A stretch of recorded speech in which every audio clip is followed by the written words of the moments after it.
जय श्री कृष्णा। राधे राधे दोस्तों, आशा करती हूँ आप सब बहुत ही प्रसन्न और प्रभु की कृपा से, लड्डू गोपाल की कृपा से, प्यार दुलार से बहुत ही प्रसन्न और सुखी होंगे, स्वस्थ होंगे। दोस्तों, हम सब लड्डू गोपाल की कृपा को, उनके प्रभाव को पहचानते हैं क्योंकि हम उनकी सेवा करते हैं। हम रात दिन उन्हें भोग लगाते हैं, नहलाते हैं, वस्त्र पहनाते हैं, उनकी मालिश करते हैं, अपनी संतान की तरह उनकी सेवा करते हैं। इसलिए हम भावनात्मक रूप से लड्डू गोपाल से जुड़े होते हैं। लेकिन दोस्तों, क्या आपको पता है जो उनकी सेवा नहीं करते वो उनके बारे में नकारात्मक बातें क्यों करते हैं?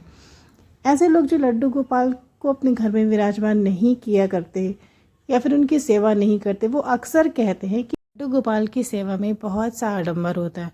उनकी सेवा में लोग भक्त बहुत दिखावा करते हैं, उन्हें तरह तरह की पोशाकें पहनाते हैं, उनका ख्याल रखना बहुत ही खर्चीला होता है। हर कोई उनकी सेवा नहीं कर सकता या उनके खर्च को नहीं उठा सकता। बहुत ही अपने घर में बाल गोपाल को विराजमान करने से बहुत ज़्यादा पैसे खर्च होते हैं।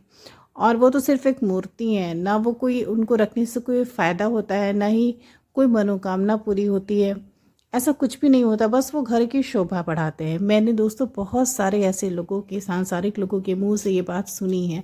लेकिन मूर्ख वो होता है जो ऐसे लोगों को समझाने का प्रयास करता है कि हमारे लड्डू गोपाल क्या हैं, वो कितने कितने दयालु हैं, कितने कृपालु हैं।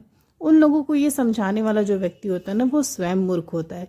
क्योंकि जो भगवान की महिमा को नहीं समझ सका, वो संसार की बाकी बातों को क्या समझेगा।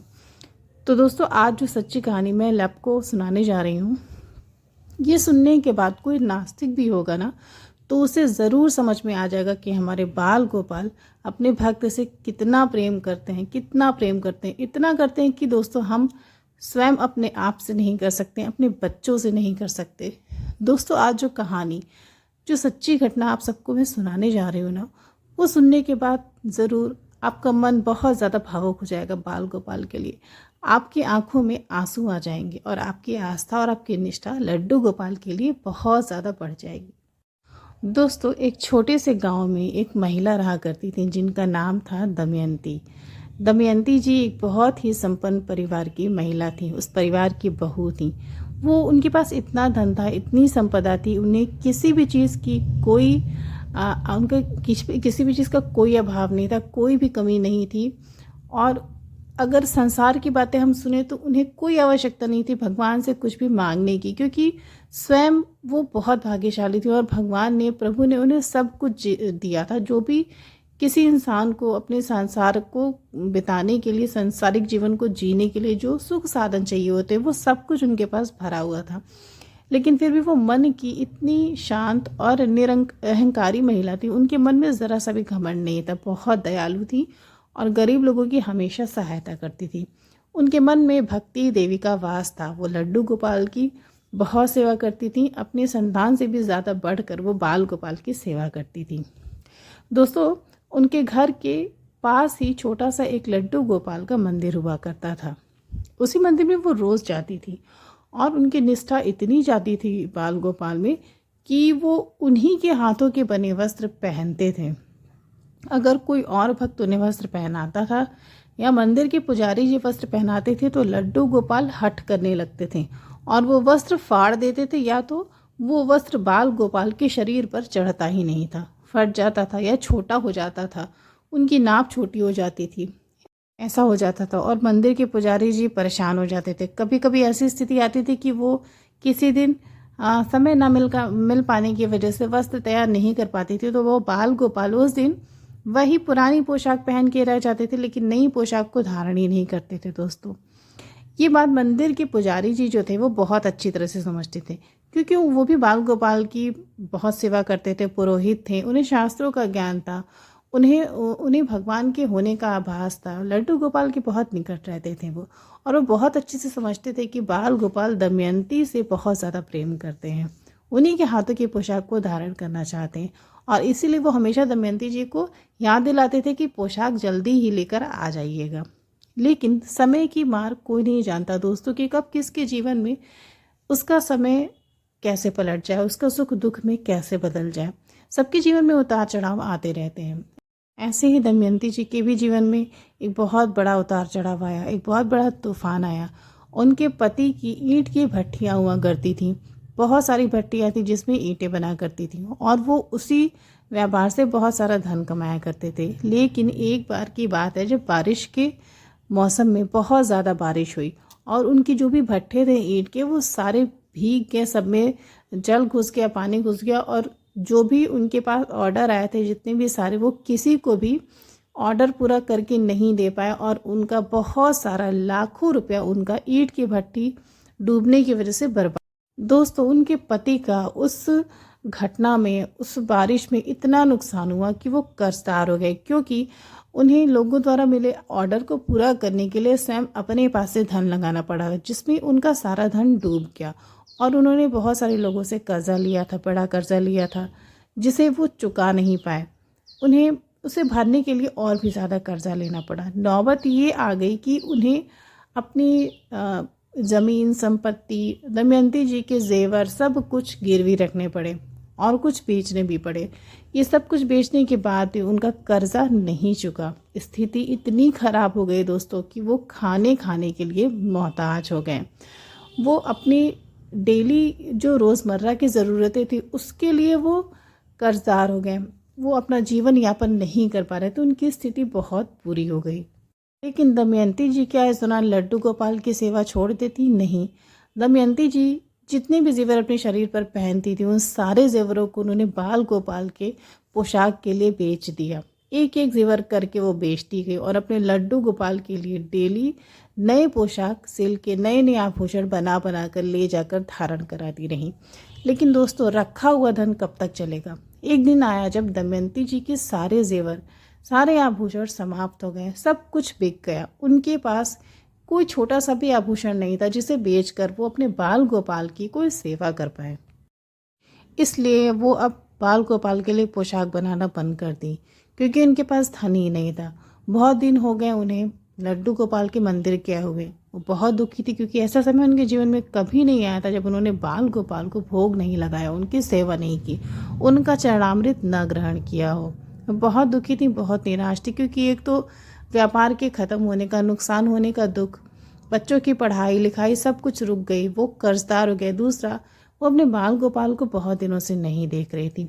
उधर मंदिर के जो पुजारी जी थे वो अलग परेशान थे, क्योंकि उनके पास बाल गोपाल के लिए पोशाक नहीं थी पहनाने के लिए। वो जानते थे कि लड्डू गोपाल धारण ही नहीं करेंगे पोशाक, इसलिए बहुत दिनों तक उन्होंने बाल गोपाल के पोशाक को नहीं बदला। उन्हें स्नान कराकर वही गंदी पोशाक पहनाते रहे। एक दिन पुरोहित जी के दिमाग में ये आया कि ये तो गलत है, शास्त्र के अनुसार बहुत बड़ा अपराध, में लड्डू गोपाल को गंदे वस्त्र पहना रहा हूँ। न जाने दमयंती जी नए वस्त्र लेकर कब आएंगी। पंडित जी जो थे वो दमयंती जी के घर पहुंच जाते हैं उनसे पूछने के लिए, भाई आप पोशाक लेकर क्यों नहीं आ रही। लेकिन वहां जाकर जब उन्होंने उनका दरवाज़ा खटखटाया तो उनका दरवाज़ा खुला ही नहीं।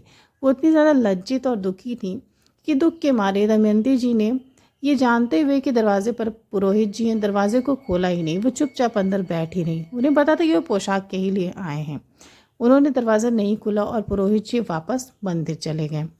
जाने के बाद उन्होंने लड्डू गोपाल के लिए एक दूसरे भक्त से बहुत ही सुंदर सी नई पोशाक उन्हें धारण करने के लिए मंगाई कि आज तो लड्डू गोपाल पुरानी पोशाक नहीं धराऊंगा, आज तो नई साफ सुथरी सुंदर नई बनी हुई पोशाक के धारण कराऊंगा। एक दूसरे भक्त से उन्होंने नई पोशाक मंगाई जो बहुत ही सुंदर थी, नए आभूषण मंगाए और खाने के लिए बहुत ही स्वादिष्ट भोग की व्यवस्था की। लड्डू गोपाल को स्नान कराया, उन्हें चंदन लगाया, उनका श्रृंगार किया। उन्हें अब वो जा रहे थे पोशाक पहनाने के लिए, लेकिन विडंबना देख के बाल गोपाल तो हट करके बैठ गए। वो उस पोशाक को धारण ही नहीं कर रहे थे।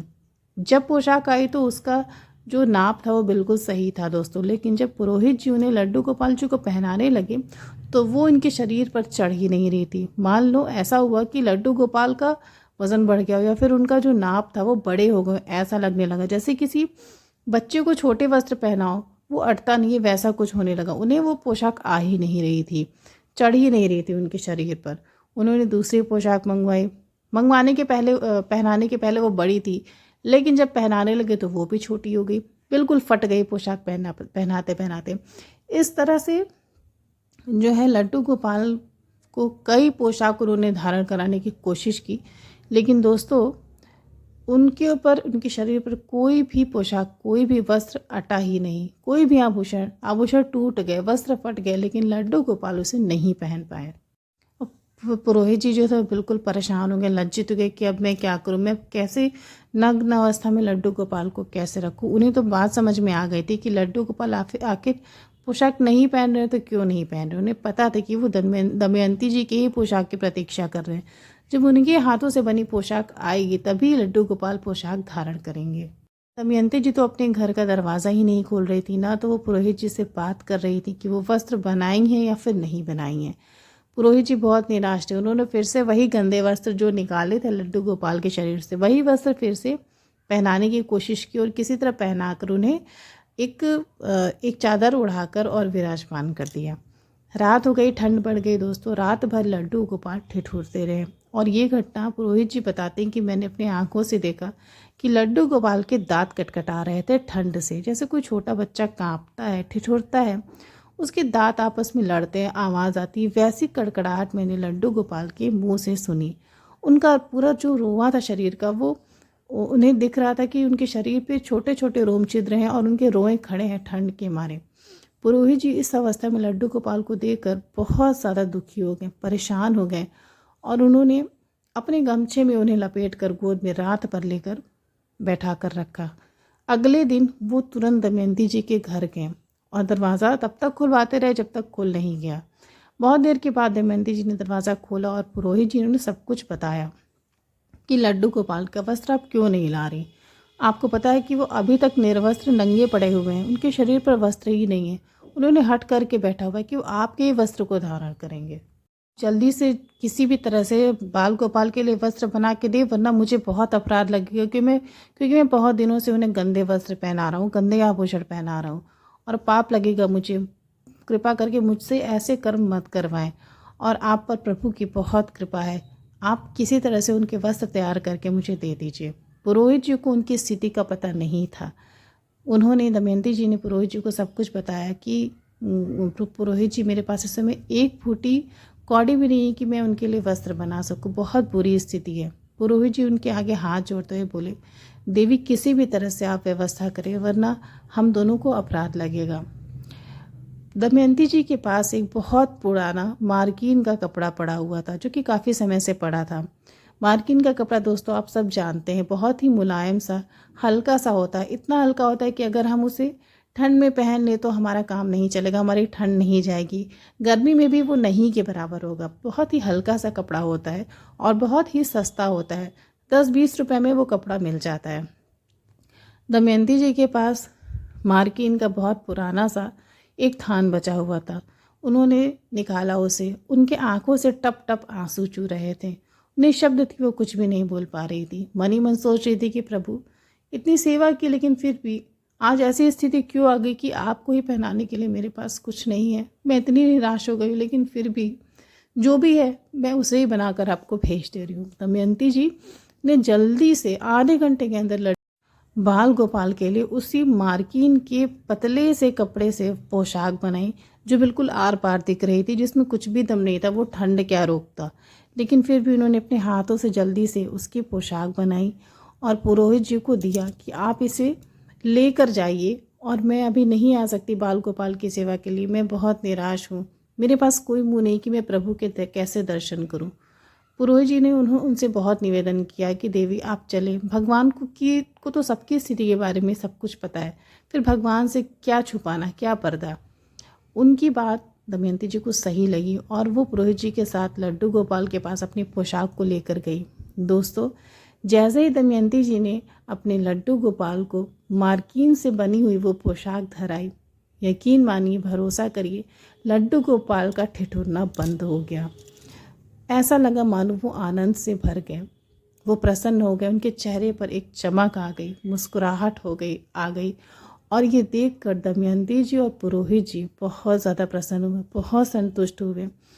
उनका शरीर जो पहले बिल्कुल ठंडा था, अब जाकर उसका तापमान सामान्य हुआ, उन्हें ठंड लगना बंद हुआ।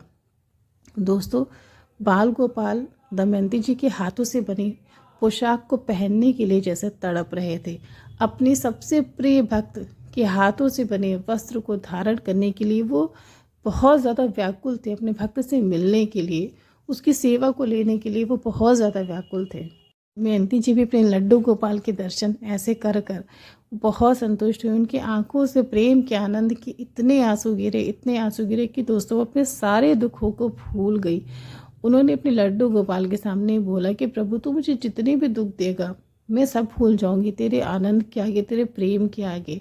उन्होंने अपने लड्डू गोपाल को अपने सीने से लगा लिया, अपने हाथों से उन्हें भोग खिलाया। पुरोहित जी भी बहुत प्रसन्न थे और अब फिर से दमयंती जी रोज़ अपने बाल गोपाल को अपने हाथों से वस्त्र बनाकर पहनाने लगी। उनके पास धन कहाँ से आता था ये कोई भी नहीं जानता। हर चीज़ की व्यवस्था उनके लड्डू गोपाल धीरे धीरे करने लगे।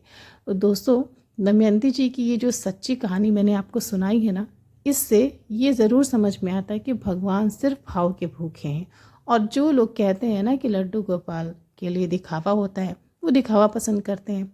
उन्हें ये नहीं पता कि वो अपने भक्तों के भाव से कितना प्रेम करते हैं। भक्त के भाव से ही वो भोजन करते हैं, भक्त के भाव से ही वो लीलाएं करते हैं। ये कोई नास्तिक नहीं समझ सकता दोस्तों, वही समझ सकता है जो लड्डू गोपाल की सेवा करता है और उनकी भक्ति करता है। तो दमयंती जी की ये प्यारी सी सच्ची कहानी आपको अच्छी लगी है तो ज़रूर अपने दोस्तों के साथ इसे शेयर करें और मेरे चैनल को सब्सक्राइब करें। राधे राधे।